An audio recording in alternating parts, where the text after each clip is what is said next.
If you've been doing kettlebell swings for a long time, especially if you've been practicing heavy kettlebell swings, it's likely that you might have had a back tweak or two. Now, while I think that the kettlebell swing is relatively safe compared to the other major movements in strength training, cleans, squats, deadlifts, those kinds of things, we can have an occasional back tweak. So today I wanted to talk about 4 things that you can be doing in your swing, or 4 technical aspects that you need to have in your swing to minimize your risk for having low back, tweak or low back injury.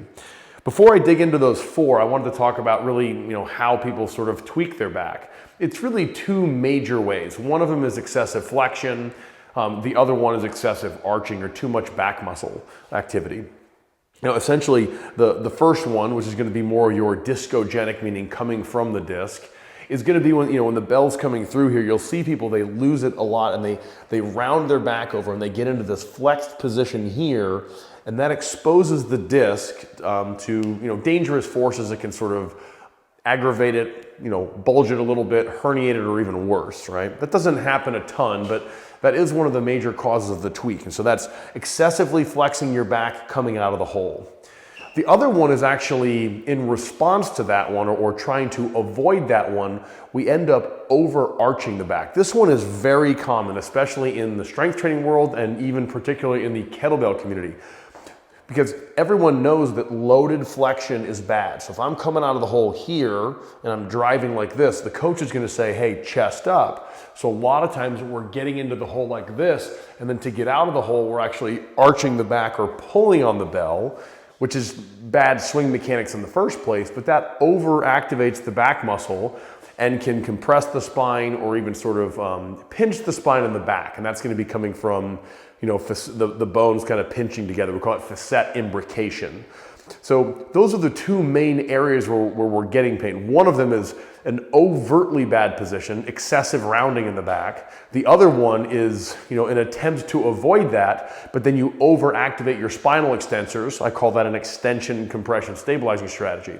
So those are the 2 main areas that we do it. So now the question is, how do we avoid those things? Well, there are really 4 ways to do it. The first one is a proper brace. The second one is a late hinge. The third one is squatting into the hole instead of hinging into the hole. We talked about that last week. And then lastly, you want to have a very, very strong leg drive to initiate coming out of the hole. So the first one, proper brace, this is an entire topic in and of itself. I teach courses that are several days on this topic, but to keep it short, you want to be bracing in a way where you're pressurizing into the belly. So what you're doing when you're doing that, pressurization is essentially, or what it feels like, is it's an outward pushing force inside your abdomen. So if you're just cranking your back on or tensing your abs, but you don't feel something inside your abdomen pushing out against your abs and your back, you don't have intra-abdominal pressure.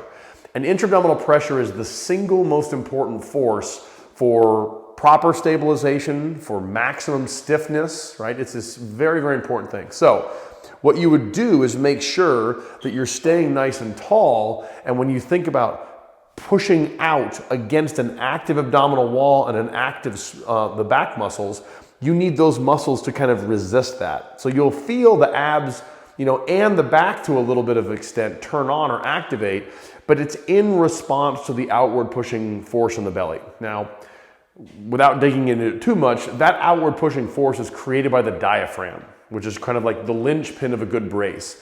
But what I want you guys to just remember from this video is you need to feel the sensation of an outward pushing force in the belly. If you do that correctly, if you're bracing here, we start in a mostly neutral position for the spine. If you pressurize into the belly, you should neither extend nor flex your spine. And you'll feel that the abdominal wall in the back expand slightly, but activate against that outward pushing force, okay? So that's pressurizing, that's using the diaphragm, right? That's a pressurization to brace correctly. If you do that, you get maximum stiffness, you hold your spine in a good position, and it's not going to allow you to get into an excessively flexed nor an excessively extended position. So that's the first one. Now, when would you brace? Well, when you would brace is basically, before you have to sort of take on the load of the bell. And that's going to be in your float phase. I actually divide the float phase into 2 sections, a float and a descent. So we've just driven into this tall position here. The bell is floating to the high point. You want to be getting your breath in and pressurizing into the brace before the bell drops considerably. I would say between face and chest level, you want to make sure that you have that in, because you want your spine and torso braced before it has to handle the weight of the bell. And that, that comes on pretty quick. So if you're here and you're waiting until the bell's down here, well, by the time you start to activate or you get your brace fully engaged, it's already pulling you into a bad position. So you want to make sure that you're driving. Remember, you're breathing out right when you achieve full extension. So you're here, breathe out, and then you're going to breathe in right here when the bell's at the top, just starting to drop down. Again, you want to be pressurizing your belly, which is feeling the belly push out, and you want to make sure that you're getting that pressurization fully set before the bell, you start to hinge forward, okay? So that's the first one, proper pressurization. The second one, I just kind of alluded to, and that's a late hinge. So there's a bunch of phases in it. We've got the squat, you have the drive, you have the float, you have the descent, and you have the hinge phase, right? And then it goes back into the squat. In a really, really good swing that has that pop and float that we talk about all the time, and also in a good swing that's going to be a safe swing, you want to make sure that you are aligning your body, your arms, and the weight of the bell pulling on you as close to in line with the spine as you can. If the bell's out here and you start to hinge, it has a much, much better lever to pull you into that bad position or to get you to overactivate and crank on those back muscles. Now, again, if you're swinging a 53 or a 35-pound kettlebell, you wouldn't notice that. But if you're moving 80, 88s, 96s, and beyond, it's very, very obvious when you have a good late hinge and when you don't. So what we want is you're going to have your drive phase is going to be up like this, and you want to let the bell drop. You're staying tall. Remember, you got your brace. You're letting the bell drop until it's almost level with your pelvis or your belly button, and then that's when you're going to start to hinge forward.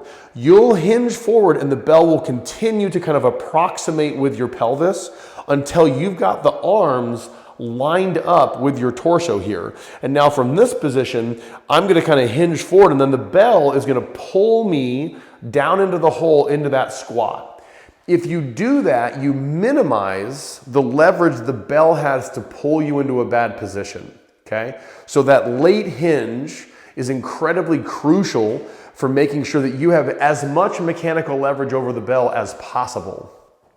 The next one is going to be a squat in the hole. And again, proper brace, leads into a proper late hinge, which leads into a proper squat. So, you've got your late hinge, you're here, it's pulling you, you're hinging forward. Now it's going to pull you straight down and back. We talked about this last week. To get into the hole, it's not a hinge. It's actually a squat, right? If you want more information on that, by all means, go back and look at the video on, squat into the hole, don't hinge your swings. But with this one here, by squatting, you maintain that really powerful alignment between your arms and the torso so that you're able to better resist, heavy bells, 48 kilos and beyond. If you're to hinge here, we have a late hinge, the bell's dropping down. Remember, the bell wants to go down towards the ground. So as I keep hinging, it's going to float away from me. And now it's all the way out here, and it could pull me into the hole like this. If I have my late hinge, and now I'm maintaining this alignment as I'm hinging forward and I'm squatting back, that keeps everything lined up. The better that's lined up, the less the bell is able to pull you into flexion or cause you to sort of reflexively go into extension to try to avoid that bad position, right? So we have a proper brace, we have a late hinge, we have a squatting into the hole instead of hinging into the hole, and the last one is actually a very, very strong leg drive to initiate the drive phase. We hammer this all the time in kettlebell courses. So when you're here, you're in the bottom, right? Butt back, bell back. A lot of people, what they'll do is from here, they'll pull out of the bottom like this. So A, they may not have a good brace, so their spine's a little bit sort of loosey-goosey, not stiff and able to handle that. But B, coming out of the hole, they'll actually sort of arch their back to come out of the hole. And a lot of times that's where you get that quick tweak. That's actually the back sort of over compressing the spine, and you can either get that facet problem or you can actually aggravate a disc in that position. So what we want to make sure that we're doing is as you drop into the hole, to initiate the drive out of the hole, it's got to be a ballistic drive straight into the ground, okay? And what that's going to do is it's going to keep you grounded, so now you're using your legs, and it keeps your trunk more engaged, and it doesn't allow you to overuse your spinal extensors, which are sort of like the silent cause of a lot of back tweaks. So when we're here, you get into the hole, you're thinking drive out of the hole and get tall, get vertical, where you're driving your head and your shoulders towards the ceiling. And by driving out of the hole, not only do you create a nice little float phase later in the movement, but you also keep the legs and the trunk engaged. If you pull out of the hole, you kind of disengage the trunk. You take the foundation out from under it and you lose connection between the bell and the ground. So not only does it open up your back or expose your back to potentially more injury, but it actually makes for a very, very weak swing. And that's one of the main reasons why you don't get a very, very good float phase. Again, so that's the pulling out of the hole instead of driving out of the hole. So those are your four, right? Proper brace, late hinge, squat into the hole, and then a good leg drive out of the hole. So I'll just kind of run through these real quick so you can see. You can't see the brace, but I'm telling you where we're bracing. When I'm at the top, and I'm sort of breathing in, that right as that bell starts to descend before the hinge phase, I want to make sure I've got that pressure engaged. Remember the late hinge, as the bell's dropping down, you want that bell around belly level or below so that you've got good alignment, and you want to keep that alignment by squatting into the hole instead of hinging. And then finally, you want to make sure that you're initiating the drive phase with a strong leg drive into the hole and not pulling on the bell out of the hole, okay? So it looks like this.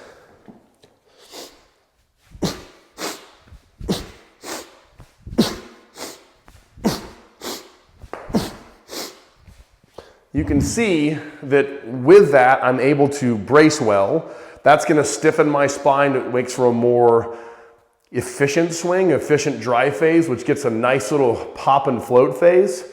I've got a nice late hinge there, and that's going to keep my spine in a good position. The squatting into the hole loads the legs better and again maintains that good alignment. And then finally the leg drive out of the hole ensures that you're keeping the foundation of the whole swing engaged so that you're not overusing your back. So give those a try. Each one of those requires some practice, but comment below if you have anything and hopefully we'll help you out. See you next time.